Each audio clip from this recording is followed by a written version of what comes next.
అధిక బరువు అనేక సమస్యలకు కారణం. సాహితీ యోగా ఆన్లైన్ క్లాసులో జాయిన్ అవ్వండి.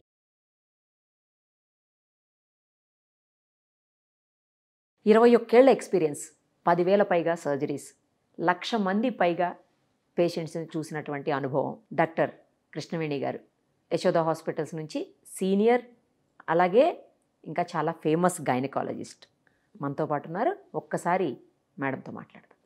మ్యామ్ నమస్తే. నమస్తే. ఒక విషయం చెప్పండి మ్యామ్, ఐవీఎఫ్ అనేది చాలామందికి అంటే సక్సెస్ రేట్ అసలు చాలా తక్కువ ఉంటుంది. సక్సెస్ రేట్ అనేది లెస్, అసలు కొద్దిమందికి మాత్రమే అది సక్సెస్ అవుతుంది అని అంటుంటారు. కానీ ల్యాక్స్లో ఉంటుంది దాని కాస్ట్ వచ్చేసరికి. ఏమో ఎందుకు చాలామందికి సక్సెస్ అవ్వదు మేడం ఐవీఎఫ్ కానీ, లేకపోతే ఐయుఐ కానీ? ఐయుఐ అయితే అసలు మరీను. సో ఇప్పుడు ఎలా ఉంటుందంటే నిరుపమ గారు, మనకు మామూలుగా మ్యారేజ్ అయింది. మ్యారేజ్ అయిన తర్వాత 1 yearలో 80% ఆఫ్ ద కపుల్స్కి ప్రెగ్నెన్సీ వచ్చేస్తుంది జనరల్గా ఏం వాడకుండా ఉంటే వచ్చేస్తుంది. At the end of 2 years 90% of దెమ్కి వచ్చేస్తుంది అనమాట. ఇంకా 2 years తర్వాత కూడా వాళ్ళకి రావట్లేదు అంటే ఏదో ప్రాబ్లం ఉందా? 2 years వరకు పర్వాలేదు. పర్వాలేదు. ఎస్. మళ్ళీ దాని ఏజ్ కూడా డిపెండ్ అనమాట. ఇప్పుడు వాళ్ళు లెస్ దెన్ 30 ఉన్నారనుకోండి, వాళ్ళకి టైం ఇస్తాం, ఇంకా కొంచెం ట్రై చేసుకోండి అన్నట్టు. ఇప్పుడు 2 years తర్వాత కూడా ఇంకా రాలేదు అంటే అప్పుడు మనం అన్ని పరీక్షలు చేస్తామన్నమాట. అంటే మనకు ఎగ్ కౌంట్ ఇందాక చెప్పాను కదా, AMH చెక్ చేస్తాము. తర్వాత స్కాన్ చేస్తాం, ఓవరీస్ అవన్నీ చక్కగా ఉన్నాయి, ఏదైనా ప్రాబ్లం. ఒక్కోసారి మనకి యూట్రైన్ అబ్నార్మాలిటీస్ అవి మనకు అప్పటిదాకా కూడా తెలియదు అనమాట. ఓకే. సో అప్పుడు మనం ఆ స్కాన్ చేసి చెక్ చేసుకుంటాం అనమాట. హస్బెండ్ స్పర్మ్ టెస్ట్ చేస్తామన్నమాట. సో ఇవన్నీ బాగున్నాయి అంటే ఫస్ట్ మేము ఓవులేషన్ ఇండక్షన్ అని స్టార్ట్ చేస్తాం. అంటే మోస్ట్ ఆఫ్ ద టైం ఈ పాలిసిస్టిక్ ఓవరీ ప్రాబ్లం చాలామందికి ఉంటుంది అనమాట. మన ఇండియాలో అది very common. Around 30% of the young గర్ల్స్కి పాలిసిస్టిక్ ఓవరీస్ ఉంటాయన్నమాట. సో ఫస్ట్ ఆ ఓవులేషన్ ఇండక్షన్ అంటే మెడిసిన్స్ పెట్టి ఫస్ట్ 2 to 6th day వరకు of the period egg develop అయ్యేలాగా చేసి ఫాలికల్ అంటాం అనమాట. అది ఎప్పుడైతే మనకు 20 millimeters వస్తుందో యూజువల్లీ 14-16 డేకి వచ్చేస్తుంది. అప్పుడు మనం ఇంజెక్షన్ ఇచ్చి ఆ ఎగ్ రిలీజ్ అయ్యేలాగా చేస్తామన్నమాట. సో మనం అన్ని స్కాన్లో మానిటర్ చేస్తుంటాం కాబట్టి మనకు ఎప్పుడు ఎగ్ రిలీజ్ అవుతుందని తెలుస్తుంది. సో ఆ టైంలో హస్బెండ్ అండ్ వైఫ్ని కలవమని చెప్తాం. ఓకే. సో ఈ మెథడ్తో మనకు సక్సెస్ అనేది 10%. అంటే 100 peopleలో 10 మందికి మాత్రమే ప్రెగ్నెన్సీ వస్తుంది. ఇది రియాలిటీ. నెక్స్ట్ ఏంటంటే ఐయుఐ నెక్స్ట్ స్టెప్. దీంతో వర్కౌట్ కాలేదు అంటే ఇలా 6 months ట్రై చేస్తాం. 6 months తర్వాత కూడా రావట్లేదంటే నెక్స్ట్ స్టెప్కి వెళ్తాం అనమాట. ఐయుఐ ఏంటి అంటే ఒకవేళ స్పర్మ్లో కొంచెం ప్రాబ్లం ఉండేది అనుకోండి, స్పర్మ్ కౌంట్ బాగానే ఉంది, మొటిలిటీ సరిగా లేదు, ఆర్ వాళ్ళకి ఎజాక్యులేషన్ ప్రాబ్లమ్స్ ఉన్నాయి, అలాంటి టైంలో ఐయుఐకి వెళ్తాం అనమాట. ఈ ఐయుఐ అంటే ఎగ్జాక్ట్లీ మనం ఇప్పుడు మాట్లాడుకున్నట్లే ఉంటుంది అనమాట, ఓవులేషన్ ఇండక్షన్ లాగే. ప్లస్ మనం అక్కడ న్యాచురల్ ఇంటర్ కోర్స్ బదులు ఇక్కడ స్పర్మ్ను హస్బెండ్ శాంపుల్ను ల్యాబొరేటరీలో ఇవ్వమని చెప్తాం అనమాట. వాళ్ళు ఏం చేస్తారు, దాన్ని సెంట్రిఫ్యూజ్ చేసి దాన్ని ప్రిపేర్ చేస్తారనమాట. దాంట్లో మనకు బాగా ఫాస్ట్గా మూవ్ అయ్యే స్పర్మ్స్ని సెలెక్ట్ చేస్తారనమాట. ఓకే. సో చిన్న ట్యూబ్ ద్వారా మనము మదర్ యూట్రస్లోకి ఇంజెక్ట్ చేస్తాం ఓవులేషన్ అయిన తర్వాత. సో దానివల్ల మనకు ప్రెగ్నెన్సీ ఛాన్సెస్ అనేది ఆల్మోస్ట్ 15% పెరుగుతుంది అనమాట. న్యాచురల్గా అయితే 5% ఉంటుంది ఎవ్రీ మంత్. ఓవులేషన్ ఇండక్షన్లో 10%కి వచ్చింది, ఐయుఐలో 15%కి వస్తుంది. ఇంకా ఐవీఎఫ్ అంటే ఇప్పుడు 6 months మనం ఐయుఐతో కూడా ట్రై చేసాం, ఇంకా రావట్లేదు వాళ్ళకు. ఇంకా నెక్స్ట్ స్టెప్ మనకు ఐవీఎఫ్ అనమాట. సో ఈ ఐవీఎఫ్లో ఏం చేస్తారు అంటే వాళ్ళకు ఫస్ట్ 2 weeksలో మదర్కు ఇంజెక్షన్స్ ఇస్తారనమాట. మనం న్యాచురల్గా అయితే ఏంటి, ఎవ్రీ మంత్ ఒక్క ఎగ్గే రిలీజ్ అవుతుంది మన బాడీలో, ఏదర్ లెఫ్ట్ సైడ్ నుంచి కానీ రైట్ సైడ్ నుంచి కానీ. మనకు ఒక ఎగ్గుతో పని అవ్వట్లేదు. సో అందుకోసమని ఎక్కువ ఎగ్ రిలీజ్ కావాలి అంటే మనము ఈ మెడికేషన్స్ ఇవ్వడం వల్ల మనకి ఎగ్స్ ఎక్కువ ప్రొడ్యూస్ అవుతాయి. ఓకే. సో ఏమేంటి మనకు అరౌండ్ 10 eggs అట్లా రావడం అనమాట. ఓకే. ఆ ఎగ్స్ వచ్చిన తర్వాత హస్బెండ్ స్పర్మ్ కూడా తీసుకుంటారు అనమాట. అవి 2 చిన్న పెట్రీ డిష్ లాగా ఉంటుంది అనమాట. ఆ డిష్లో పెట్టి పెట్టేస్తారు, అవి ఫర్టిలైజ్ అవుతాయి అనమాట. ఫర్టిలైజ్ అయిన తర్వాత అది ఎంబ్రియో అంటాం అనమాట. ఆ ఎంబ్రియోను మనం 3వ రోజు కానీ 5వ రోజు కానీ మదర్ యూట్రస్లో పెట్టడానికి అవకాశం ఉంటుంది అనమాట. సో ఇప్పుడు మనకు ఐవీఎఫ్ టెక్నిక్ ద్వారా ఏం చేస్తున్నారంటే ఆయన 5వ రోజు వరకు తీసుకెళ్ళడానికి ట్రై చేస్తారనమాట. బ్లాస్టోసిస్ట్ ట్రాన్స్ఫర్ అంటారనమాట. సో దానివల్ల మనకు సక్సెస్ రేట్ అనేది కొంచెం బాగా పెరిగింది. ఇప్పుడు అరౌండ్ మనకు 40 to 50% ఉంటుంది ఈ బ్లాస్టోసిస్ట్ ట్రాన్స్ఫర్స్తో. కానీ ఈ ఐవీఎఫ్ ట్రీట్మెంట్ అనేది ఎక్స్పెన్సివ్ కూడా, ఎక్స్పెన్సివ్, చాలా కాస్ట్లీ. చాలా కాస్ట్. అంటే దానిలో వాడే మెడిసిన్స్ కాస్ట్లీగా ఉంటాయి. తర్వాత మనకు సేమ్ మనం న్యాచురల్ ఎన్విరాన్మెంట్ ఏదైతే ఉందో మన యూట్రస్లో మనం అలాగే మిమిక్ చేయాల్సి వస్తుంది అనమాట. సో దానికి వాడే పదార్థాలు అవన్నీ కాస్ట్లీ ఉంటాయి అనమాట. ప్లస్ ల్యాబొరేటరీ సెటప్, మనకు ఇంక్యుబేటర్స్ కావాలి, ప్లస్ నీకు స్పెషలిస్ట్ కావాలి అవన్నీ అవి ఇంజెక్ట్ చేయడానికి, స్పర్మ్, ఎగ్ ఇవన్నిటికీ. సో అక్కడ కాస్ట్ యాడ్ అవుతుంది అనమాట.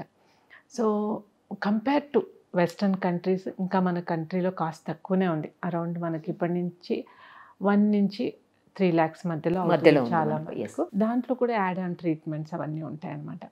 But here we're not having IVF, but this is what happens most of the time అనమాట. కానీ ఏంటంటే పాజిటివ్ వచ్చే వాళ్ళకంటే నెగిటివ్ వచ్చే వాళ్ళే ఎక్కువ మంది ఉన్నారు. అదే అడిగాను మిమ్మల్ని ఇందాక నేను, ఎక్కువ ఎందుకు అది సక్సెస్ రేట్ అంత తక్కువ ఉంది అని. ఒకటి ఏజ్ ఫ్యాక్టర్, అండ్ తర్వాత మనకు ఇప్పుడు స్మోకింగ్, ఆల్కహాల్ అవి కూడా అమ్మాయిలు కూడా చేస్తున్నారు మేడం ఇప్పుడు. దట్ ఆల్సో ఇంపాక్ట్స్ అనమాట.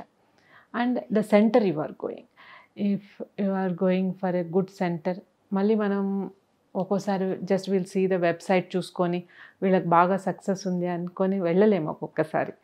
ఓకే, సో అక్కడ పర్సనల్గా వెళ్ళి నువ్వు ప్రాక్టికాలిటీ వేరే ఉంటుంది కదా, తెలుస్తుంది అనమాట. సో ఎక్కడైతే మంచి సక్సెస్ వస్తున్నాయో అక్కడికి వెళ్ళడం బెటర్. ప్లస్ ఏంటంటే అందరు రాసుకోవడం అయితే వెబ్సైట్లో 100% రాసుకుంటారు, అవును, but that is not true. Correct, అదైతే నిజం కాదు.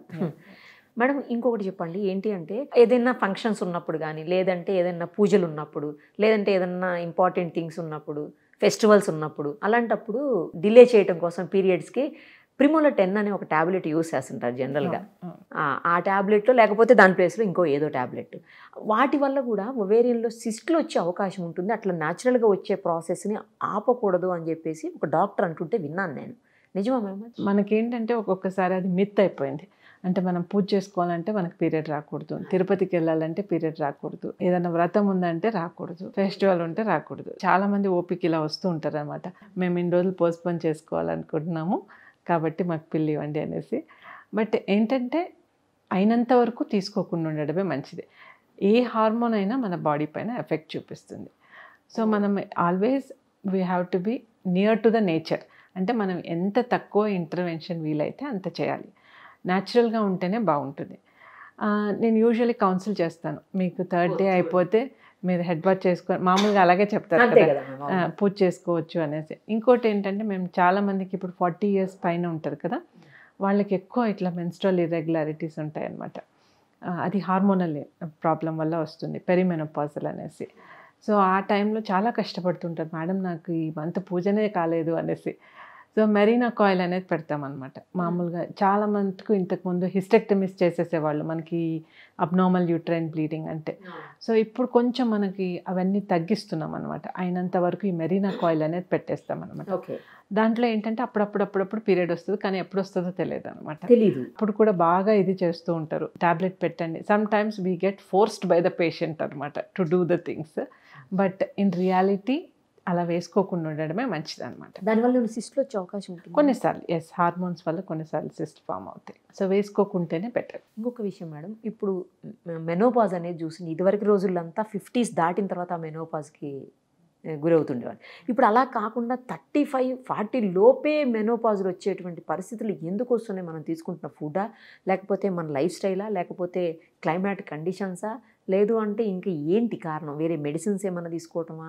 అసలు ఏ రీజన్స్ తోటి లైఫ్ స్టైలా అసలు అర్థం కానటువంటి పరిస్థితి. 35కి మొన్న ఒక ఆవిడ చెప్పింది 35కి మెనోపాజ్ అని చెప్పి. మీరు చెప్పింది ఎగ్జాక్ట్లీ కరెక్ట్. దాన్ని ప్రీమెచ్యూర్ మెనోపాజ్ అంటాం అనమాట. మామూలుగా ఏజ్ గ్రూప్ అయితే 45 to 55 years మధ్యలో, మన యావరేజ్ ఇండియాలో అయితే అరౌండ్ 50 years అనమాట.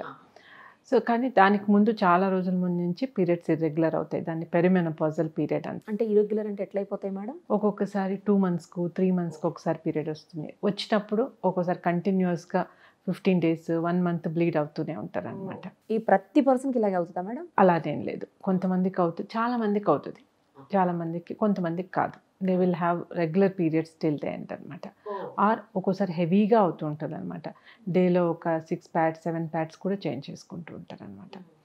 సో మీరు అడిగినట్టు ఒకటి ఏంటంటే environmental factors, pollution maybe one of the thing, and foods మనం తినేటివి.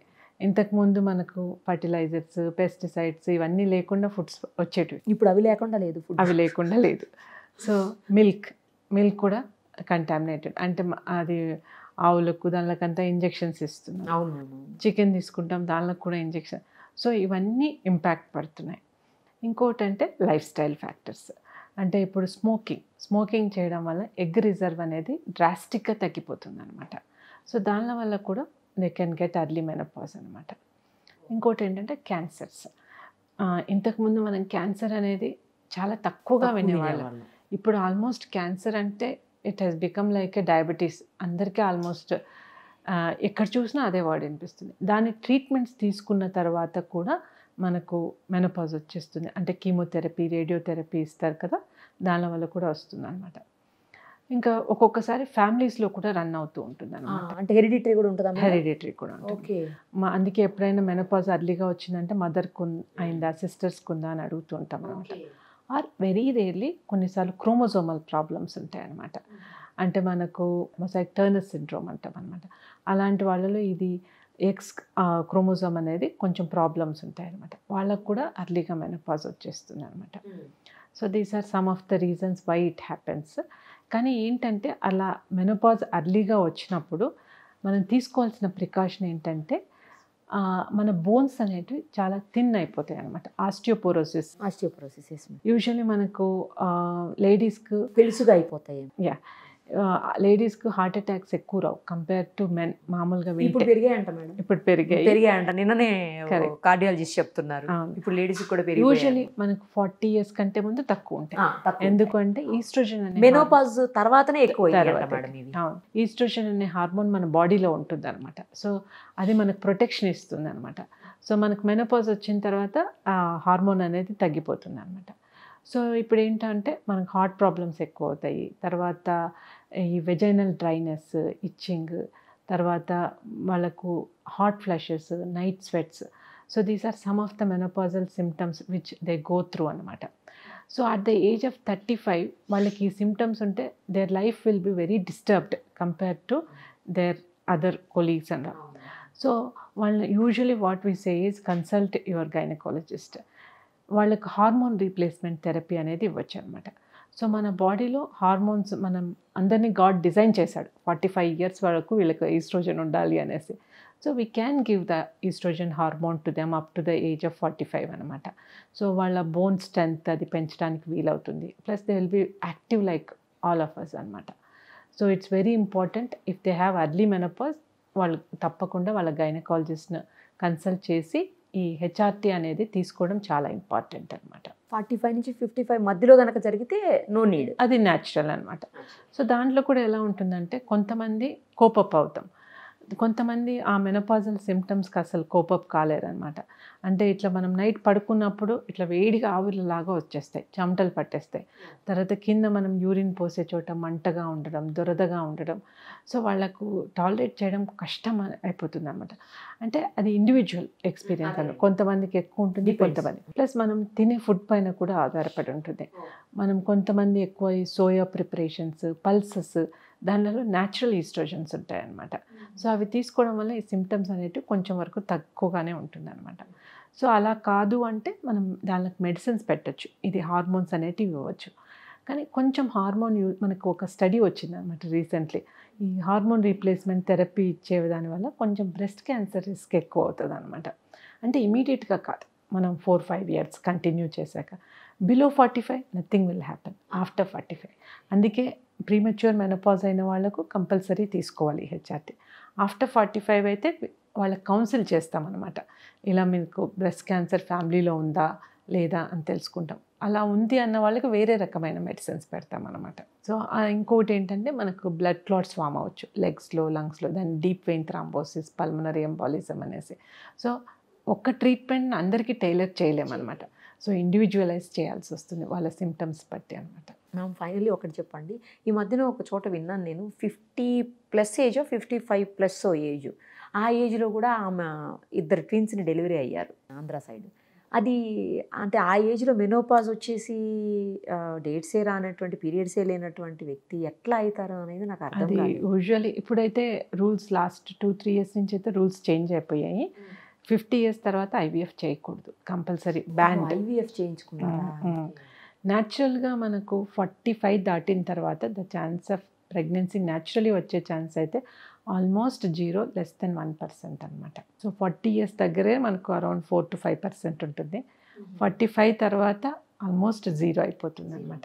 సో వాళ్ళు మోస్ట్లీ డోనర్ ఎగ్స్ అలా ఉంటుంది. ఇందులో ఆలోచించాల్సిన విషయం ఏంటంటే ఆవిడ ఆల్రెడీ 50 years ఉన్నారంటే ఆవిడ ఆ బేబీస్ను కేర్ చేయగలరా అంటే ఆ బేబీకి కనీసం 18 years వచ్చే లోపల దీనికి ఆల్మోస్ట్ 68, 70 వస్తాయి.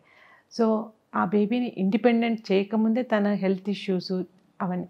సో మనం అలా బేబీస్ని సఫర్ చేయడం మంచిదా లేదా? యాక్చువల్లీ ఐవీఎఫ్ చేసేటప్పుడు అది కన్సెంట్ ఫామ్ కూడా ఉంటుందన్నమాట. చైల్డ్ వెల్ఫేర్ కన్సెంట్ ఫామ్ అని ఉంటుందన్నమాట. సో నాట్ ఓన్లీ మనం పిల్లల్ని పుట్టించడమే ఇంపార్టెంట్ కాదు, వాళ్ళ కేర్ కూడా తీసుకునే వాళ్ళు ఉంటారా లేదా అని చూడటం ఇంపార్టెంట్ అనమాట. ఈమెకే 55 ఉందంటే హస్బెండ్కి ఇంకా ఎక్కువ ఉండాలి, ఎక్కువ ఉంటుంది. సో అలాంటి కేసెస్లో ఓన్లీ ఈ ఐవీఎఫ్ తోట అవుతుందా మేడం? న్యాచురల్గా అయితే ఆల్మోస్ట్ ఇంకేమైనా మిరాకల్స్ అయితే తప్ప, యూజువల్ మిరాకల్స్ ఆల్సో మనకు ఓవరీస్ ఫంక్షన్ స్టాప్ అయిపోతుంది 45 to 50 మధ్యలో. రైట్ మ్యామ్, చాలా ఇష్యూస్ షేర్ చేశారు, చాలా ప్రాబ్లమ్స్కి సొల్యూషన్స్ కూడా చెప్పారు ఎలా ఏంటి అనేది. Thank you ma'am, thank you so much. Thank you.